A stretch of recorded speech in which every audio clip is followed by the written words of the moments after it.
طبی لحاظ سے, شریعت کے لحاظ سے نکاح کی عمر 15 سال ہے. سمجھتے ہو؟ اس میں مرد اور عورت کیا ہو جاتے ہیں؟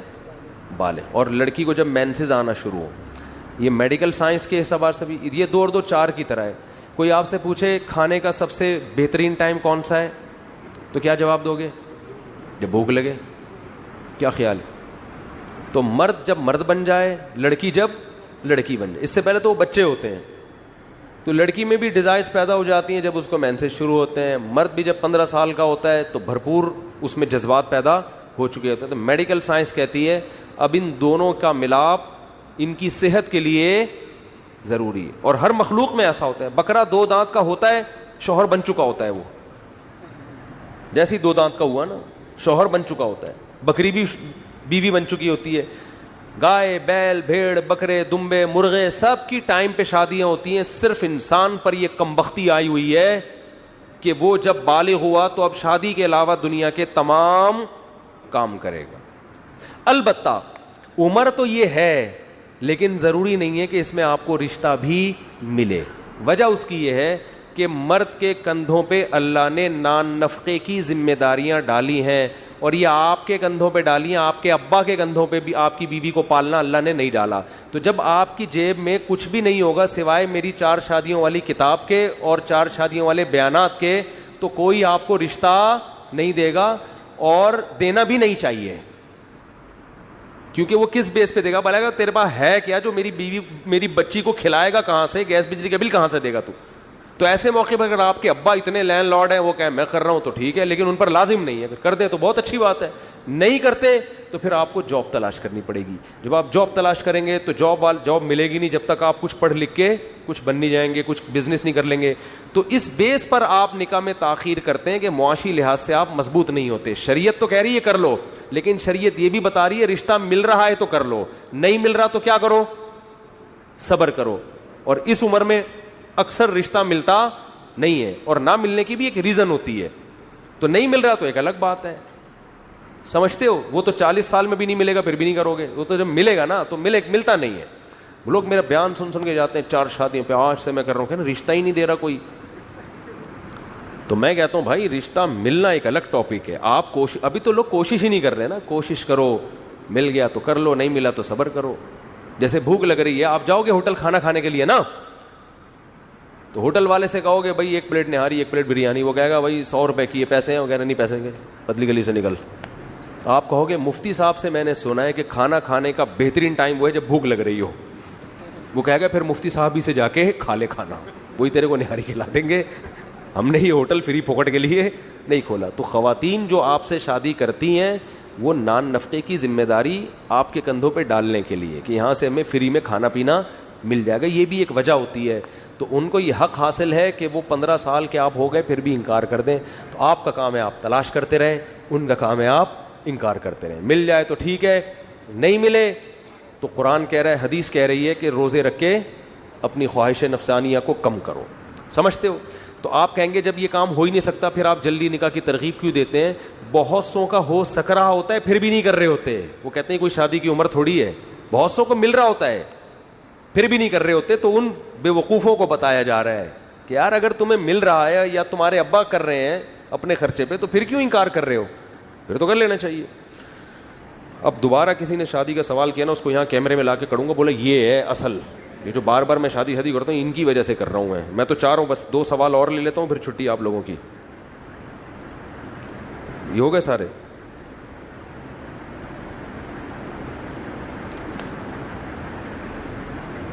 جو بہت ہی عام جنرل نوعیت کا سوال ہے نا, 14 اگست کی مناسبت سے برائے مہربانی وہ نظم سنا دیں تمہیں تاریخ اسلامی کے رشتے جوڑنے ہوں گے. میری ایک نظم بھی آنے والی ہے خاندانی قسم کی, اپلوڈ ہونے والی ہے انشاءاللہ 14 اگست کے حوالے پر.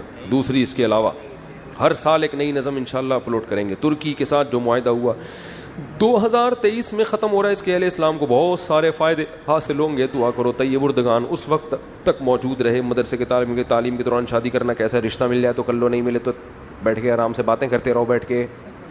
بھائی طالب علمی کے درمیان بھی رشتہ مل جائے تو کر لو, اس سے فائدہ ہی ہوگا, نقصان نہیں ہوگا, لیکن ملتا نہیں ہے عام طور پہ. سمجھ رہے ہو؟ ہم بھی اتنی باتیں پھینک رہے ہیں, شادی ہم نے بھی پہلی 26 سال میں کی تھی کیونکہ جذبات ہی تھے, رشتہ کوئی لفٹ ہی نہیں کراتا تھا. یہ پوچھتا تھا کہاں سے کھلاؤ گے, کیا ہے, تو جیب میں ہاتھ ڈالتے تھے تو 500 روپے نکلتے تھے. پھر ہم کہتے یار اس میں اپنا پان گٹکا کر لو یا بیگم کا کر لو. تو ایسا ہوتا نہیں ہے. اور اگر کوئی خاتون ایسی مل جائے آپ کو, وہ کہے ٹھیک ہے 250 میں گزارا کروں گی, 250 خود کھاؤ 250 مجھے کھلاؤ, میں گزارا کر لوں گی, تو میں فوراً کر لیتا. لیکن اس طرح کی خواتین مارکیٹ میں شارٹ ہے. اچھا بھائی, مفتی صاحب میرے بھائی کا رشتہ ہے مگر ان کی فیملی بہاری ہے, والدہ ہماری فیملی کی وجہ سے صرف منع کر رہی ہیں. او بھائی, بہاری بڑے خاندانی لوگ ہوتے ہیں, بڑے اچھی ان کا فیملی سسٹم بڑا مضبوط ہوتا ہے, اچھا رشتہ مل رہا ہے, بس باتوں میں سنا ہے تیز ہوتے ہیں, باتوں میں کیا ہوتے ہیں, بڑے تیز ہوتے ہیں. اب یہ نہیں ہو سکتا یہ تیز نہ ہو بات, اور اگر ہیں بھی تو ساری خوبیاں سب میں تھوڑی ہوتی ہیں بھائی. تو بہاری رشتہ مل رہا ہے, فوراً سے پہلے کرو, فوراً سے پہلے. بچے بڑے باتونی پیدا ہوں گے, فصیح و بلیغ. اماں سے بولو قوم خاندان کی شرط ہٹا دیں, بس اچھی لڑکی کو تلاش کریں, کسی بھی قوم میں مل جائے. تو خام خواہ میں قوموں کو مسلط کرو گے تو سوائے ذلت اور خواری کے کچھ بھی حاصل نہیں ہوگا. تو یہ فرق ختم کر کے کوشش تو کریں اپنے رشتہ داروں میں, کزنوں میں, نہیں تو جہاں مل رہا ہے وہاں کر دیں بھائی. میرے بہت سے دوست بہاری ہیں, مجھے تو بڑے اچھے لگے ہیں ماشاء اللہ. بڑے ایجوکیشن کا ریشو بہاریوں میں بہت زیادہ ہے, ذہین بہت ہوتے ہیں. تو باقی یہ کہ سب خوبیاں سب قوم میں نہیں ہوتی. میں یہ کیا لکھا, جنید, میں اولاد میں پڑھنا مجھے سب یاد نہیں ہوتا, میں شادی شدہ ہوں, گھر کا ذمہ دار بھی ہوں, عالم بننے کا شوق, میں کیا کروں, مدرسہ چھوڑ دوں یا اسے بھی. پہلے بھائی بیوی بچوں کے حقوق ادا کریں, اس کے دوران سائڈ میں علم دین بھی حاصل کرتے رہیں. دین کا علم ایسے حاصل کرنا کہ بیوی بچوں کا حق ہی ضائع ہو جائے, یہ تو پھر جائز نہیں ہے نا. کیا آپ صلی اللہ علیہ وسلم کے لیے نفلی قربانی کرنا بدعت ہے, جائز ہے بھائی, کیوں بدعت ہو؟ کیا صحابہ سے اس کے متعلق کوئی عمل ثابت ہے, یہ صرف بر صغیر میں کیوں ہوتی ہے؟ کون سی حدیث میں آئے کہ جو عمل صرف بر صغیر میں وہ بدعت ہوگا؟ یہ کوئی حدیث ہے اس بارے میں؟ تو قرآن و حدیث میں جو بھی دلائل ملتے ہیں. یہ سال ثواب پر میں نے ایک پورا بیان ریکارڈ کروایا ہے, وہ میں طلبہ کو حدیث پڑھا رہا ہوں نا آج کل, اس پہ یا کسی اور وقت میں دوبارہ ریکارڈ کروا دوں گا, ورنہ بھی بات بہت لمبی ہو جائے گی. آج کل لڑکیوں کے ہاتھ میں اسمارٹ فون آ گیا ہے, کالجوں میں یونیورسٹیوں میں لڑکیاں ٹچ موبائل کی عادی ہو گئی ہیں. مجھ سے پوچھ کے نہیں ہوئی بھائی. دوسری بات یہ کہ ان جدید چیزوں سے روکنا اب ممکن نہیں. اگر آپ یہ کہو کہ میں یوں کہوں کہ لڑکیوں کو موبائل لے کے نہ دیں, تو یہ ایک ایسی بات ہوگی جو عملاً ممکن نہیں ہے, کیونکہ اس کے اتنے فائدے, اتنی آسانیاں ہیں کہ اب ان کے سائیڈ ایفیکٹ ہی سے بچنے کی کوشش کی جائے گی. ان چیزوں پہ پابندیاں لگانا عملاً ممکن ہی نہیں ہے. جو چیز ممکن نہیں ہے اس پہ بات کر کے اپنا ٹائم ویسٹ کرنے کا کوئی فائدہ ہے؟ ہو سکتا ہے لاکھوں میں کوئی 2-4 اس پابندی پر عمل کر لیں, جو پاسبل ہی نہیں ہے. بہت سے علماء نے, بہت سے تو نہیں کہہ سکتے, بعض علماء نے ٹچ موبائل کے خلاف بیانات کیے, پھر خود ٹچ موبائل لے کے گھوم رہے ہیں. وہ ان کا خیال یہ تھا کہ ہم پابندیوں پہ عمل کر لیں گے, لیکن جب وہ ماحول میں گئے ان کو خود اندازہ ہو گیا بھائی ایسی پابندی ہے جو عملاً ممکن نہیں ہے. تو اب یہ ایسی چیز نہیں ہے جس پہ آپ یہ کہو کہ یہ نہ, سب کے پاس موبائل ہے, سب کے پاس ٹچ موبائل ہے, سب کے پاس اپنا لیپ ٹاپ ہے. اب ان چیزوں کے سائیڈ ایفیکٹ سے بچنے کی تو کوشش کی جائے گی. ان چیزوں, جن ماں باپ نے گھر میں بچوں پر کمپیوٹر پہ پابندی لگائی ہے نا, وہ بچے پھر پڑوسیوں کے ہاں جا کے پوری فلمیں دیکھ رہے ہیں جا کے, ٹھیک ہے. جنہوں نے انٹرنیٹ بند کر دیا کہ ہم رکھیں گے ہی نہیں کسی قیمت میں, ان کے بچے پھر سینما گھروں میں جا کے فلمیں دیکھ رہے ہیں. تو اتنی زیادہ پابندیاں لگانے سے بغاوت کے علاوہ کچھ بھی حاصل نہیں ہوگا. تو بہتر یہ ہے کہ اپنی نگرانی میں کچھ حدود اور قیود کے ساتھ ان کو اجازت دے دی جائے. سمجھ رہے ہو؟ کچھ حدود کے ساتھ. مثال کے طور پر گھر میں آپ نے کمپیوٹر رکھ لیا, بس یہ قانون بنا دیا کہ بھائی کنڈی لگا کے دیکھنے کی اجازت نہیں ہے, بند کمرے میں کسی کو نہیں دیکھا, جو ہے بھائی دروازہ کھلا ہوگا. آپ کے بچے کے پاس موبائل ہے, بیٹا چھپ چھپا کے فون کرنے کی اجازت نہیں ہے کہ مجھے دیکھتے ہی ایک دم سائڈ پہ چلے گا. بعض عورتیں کہتی ہیں ہمارا میاں جو ہے نا ٹچ موبائل میں لگا ہوتا ہے, جیسے ہی میں آتی ہوں یوں ایک دم نا یوں گھما کے یوں کر لے ایسے گھننے بن جاتے ہیں. اسی سے عورتوں کو شک ہوتا ہے بھائی دال میں کچھ کالا کالا ہے. تو یہ سب چیزیں پھر بدگمانی کا ذریعہ بنتی ہیں. لیکن اب یہ عملاً ممکن نہیں ہے یہ کسی کو روکنا. وہ اس کو سمجھایا ہو جائے کہ انسان کے بچے بن کے رہو بس. کیا نامحرم کے ہاتھ کا کھانا کھا سکتے ہیں؟ کھا سکتے ہیں اگر فتنے کا اندیشہ نہ ہو تو. یہ جو آپ ہوٹلوں میں کھاتے ہو جا کے, ایئر ہوسٹس جہازوں میں کھلا رہی ہے آپ کو, اپنے ہاتھ سے مبارک ہاتھوں سے کھلا رہی ہوتی ہے, یعنی کم از کم لا کے تو وہی رکھتی ہے نا. مفتی صاحب کھانا کھا کے زیادہ تعریفیں نہ کریں, نامحرم کا کھانا کھا کے بہت زیادہ تعریفیں نہ, اتنی کریں جتنی اپنی بیگم کی تعریفیں کرتے ہیں, وہ بڑے اعتدال سے ہوتی ہیں. وہ ایک آدمی کی بیوی اس کا سر دبا رہی تھی اور کہہ رہی تھی کہ آپ بتاؤ کبھی آپ کا سر کوئی دباتا تھا شادی سے پہلے؟ اس نے کہا درد ہی نہیں ہوتا تھا شادی سے پہلے. مفتی صاحب میری منگنی ہو گئی ہے جس میں لڑکی والوں کے گھر جاتا ہوں تو لڑکی پردے کی آڑ میں مجھے دیکھتی رہتی ہے, اسے سمجھائیں کہ ایسا نہ کریں. پردے کی آڑ میں دیکھ رہی ہے نا, آج شکر کرو اتنی نیک ہے.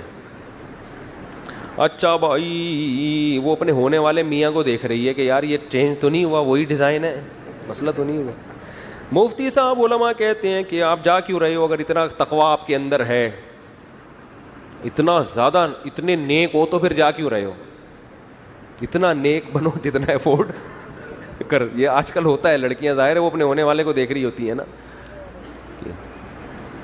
ان کو تو میں یہی کہہ رہا ہوں نہ دیکھیں, بس دیکھ لیا ایک دفعہ کافی ہے. وہی ابھی چینج انشاءاللہ, ابھی حالات اتنے چینج نہیں ہوئے کہ بندہ پورا چینج ہو جائے.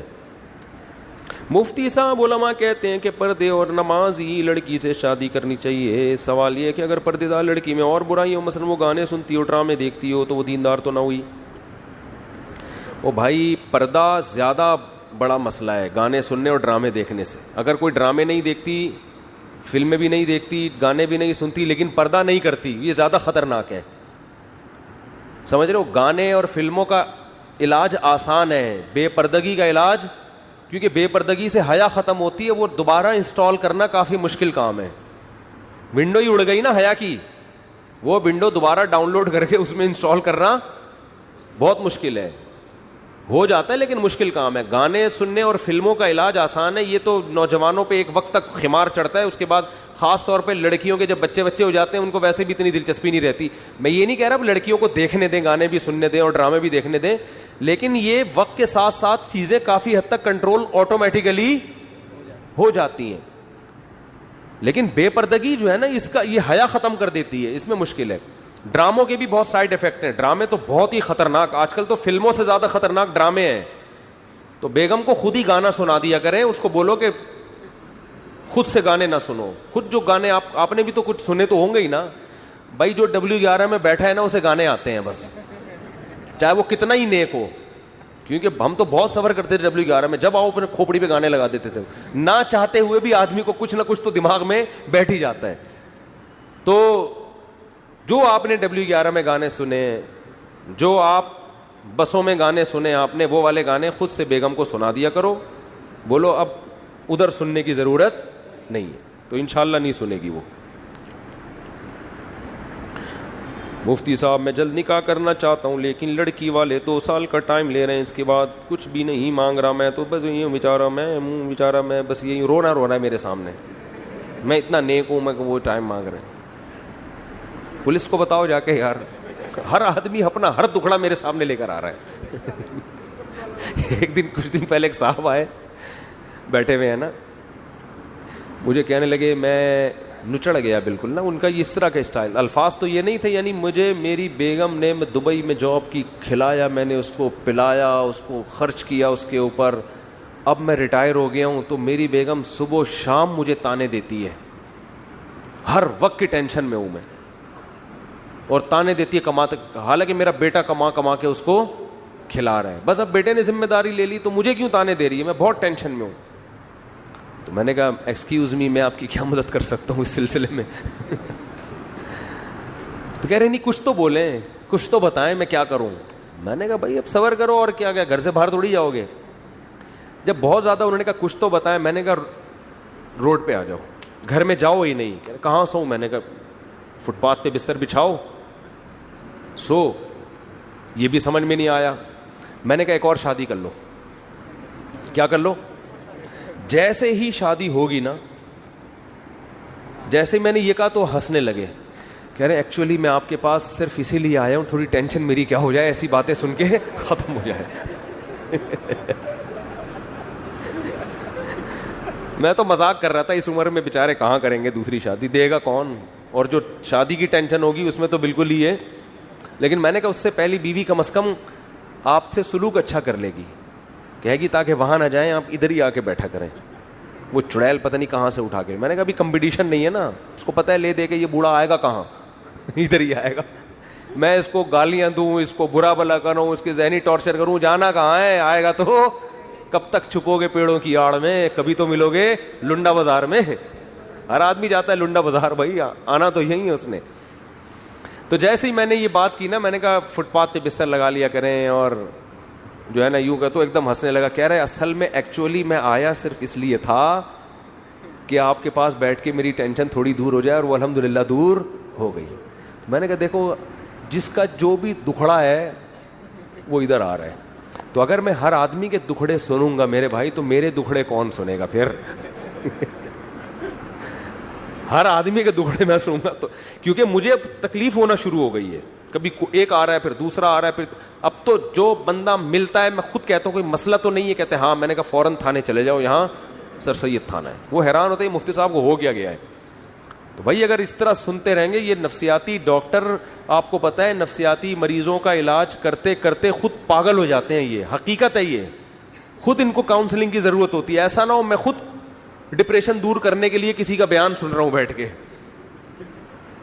خود کسی ڈاکٹر کو دکھا رہا ہوں بھائی میں پاگل ہو گیا ہوں.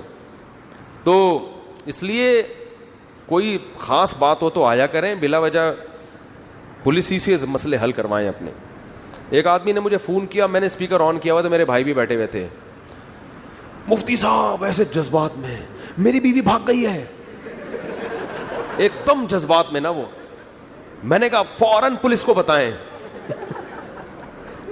اور میرے بھائی بھی بیٹھے ہوئے تھے, اور بھی ایک دم سارے کہکا لگا کے ہنس رہے ہیں کہ یار کیا اسپیڈ سے جواب دیا ہے.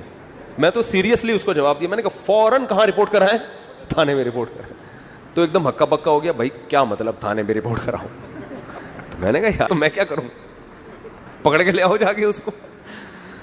اچھا بھائی مفتی صاحب بینک سے لون لے کر گاڑی لے سکتے ہیں, سودی بینک سے جائز نہیں ہے, اسلامی بینک سے جائز ہے. مفتی صاحب مزاروں پہ بہت شرک ہو رہا ہے, مزاروں کے خلاف بیان کرے, بہت دفعہ بیان کیا ہے. یہ حکومت کی ذمہ داری ہے تمام مزاروں کو گرا کے لیول کر دے, برابر کر دے, جیسے نبی نے حضرت علی کو بھیجا مدینہ میں کہ جتنی بھی قبریں ہیں برابر گرا کے ایک بالش کر دو, ساری پکی قبروں کو کچا کر دو.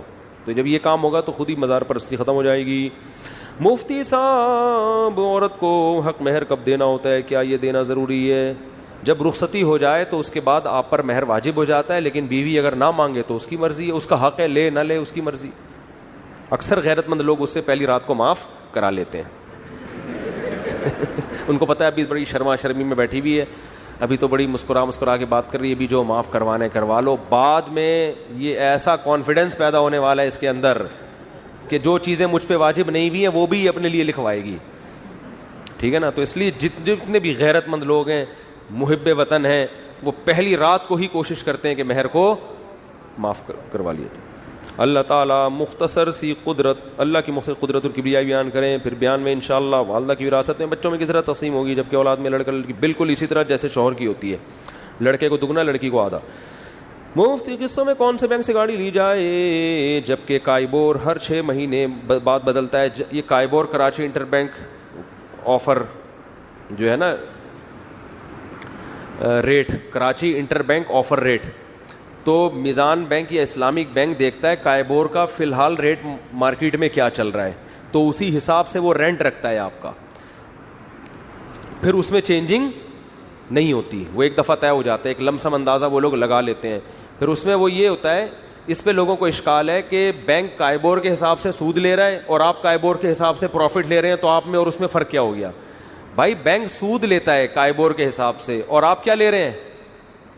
حلال پروفٹ لے رہے ہیں. تو ایک آدمی 100 روپے پر اگر 5 روپے سود حلال ہیں, تو آپ جائز طریقے سے اگر 100 روپے 5 روپے لوگے تو بالکل جائز ہوگا. اس کی مثال ایسے, آپ میرے پاس آئے کہ 100 روپے دو, میں آپ کو 105 کر کے واپس لوٹاؤں گا, یہ کیا بن گیا؟ سود. لیکن ایک چیز آپ نے 100 روپے کی خریدی, آگے 105 میں پہنا دی, تو جتنا وہ سود پہ پروفٹ لے رہا تھا اس نے آپ نے تجارت کے ذریعے پروفٹ لیا ہے, تو کوانٹٹی دونوں کی ایک ہونے سے دونوں حرام نہیں ہو جائیں گے. تو تو اسلامک بینک آئیبور کے حساب سے پروفٹ لیتا ہے, قسطیں طے کرتا ہے, لیکن وہ پراپر قسطیں ہوتی ہیں, اس میں سود شامل نہیں ہوتا. اور بینک جب کرتے ہیں آئیبور کے حساب سے, وہ کیا کر رہے ہوتے ہیں, وہ سود لے رہے ہوتے ہیں. تو دونوں کا معیار ایک ہونے کی وجہ سے دونوں پر سود کے حکم نہیں لگے گا. اچھا میرے بھائی موزا, میرے ہونے والی, بس آخری سوال ہے, میری ہونے والی ساس نے لڑکی کے اور میرے ستارے نکلوا لیے ہیں, تو ان ستاروں میں آیا ہے کہ میں شادی کے بعد بچے لے کر بھاگ جاؤں گا. میں نے بہت سمجھایا کہ اس کی بات عمل کریں گے تو رسول اور خدا سے بغاوت ہو جائے گی. وہ نہیں مان رہی, بول رہی ہے کہ جاؤ طارق مسعود سے پوچھ لو. اب ان کے دل میں ڈر بیٹھ گیا ہے کہ میں سچ میں بچے لے کر بھاگ جاؤں گا. ستاروں سے کچھ بھی پتہ نہیں چلتا, اور آپ کی رائٹنگ سے پتہ چل رہا ہے کہ آپ بچے لے کر بھاگ نہیں سکتے. جب آپ لکھ نہیں سکتے اچھی طریقے سے, بغاوت کو بغاوت لکھ رہے ہیں آپ, ٹھیک ہے نا, معذرت کے ساتھ, میرا مقصد مذاق اڑانا نہیں ہے. تو میرے بھائی آپ بچے لے کر نہیں بھاگیں گے. وہ ہمارے ایک جاننے والوں نے اپنی بیٹی کا رشتہ کسی کو دیا, تو وہ لڑکا میرے بیان میں بیٹھتا ہے. لڑکی والوں کو خطرہ ہو کہ ایسا نہ ہو شادی کے بعد دوسری شادی بھی کر لے. تو لڑکی والوں نے لڑکے کے ابا سے کہا کہ آپ کا بچہ چونکہ مفتی طارق مسعود کے بیان میں بیٹھتا ہے, ہم اس سے لکھوائیں گے کہ یہ دوسری شادی نہیں کرے گا, اس شرط پہ دیں گے. تو ابا نے اس بیٹے کی طرف رخ کر کے کہا, شکل سے لگتا ہے کہ یہ دوسری کرے گا. وہ لڑکا مجھے خود بتا رہا تھا کہ میری اماں نے یا ابا نے میرے بارے میں لڑکی والوں کو کہا, اس کی شکل دیکھو, اس سے لگتا ہے کہ یہ کر لے گا. یہ میں تبصرہ نہیں کر رہا, یہ کس کا تبصرہ تھا. تو مجھے یہ تبصرہ اچھا نہیں لگا, لیکن ہنسی اس پہ بہت آئی کہ والدین کا اسٹائل دیکھو بات کرنے کا. تو ویسے بھائی کسی کی شکل پہ لکھا ہوا نہیں ہوتا. اگر آپ کو یہ ڈر ہے نا کہ مفتی طارق مسعود کے بیان میں بیٹھتا ہے, بھائی میرے بیان میں جو بیٹھ رہا ہے اس سے آپ کوئی اچھی امیدیں وابستہ نہ کریں. وہ کسی بھی وقت کچھ بھی کر سکتا ہے. تو اگر آپ اس کو لڑکی کا رشتہ دے رہے ہیں, اگر آپ یہ چاہتے ہیں تو اس سے لکھوا کے 10 انگوٹھے لگوائیں اس کے اوپر, سمجھ رہے ہو, لکھوا لیں پہلے.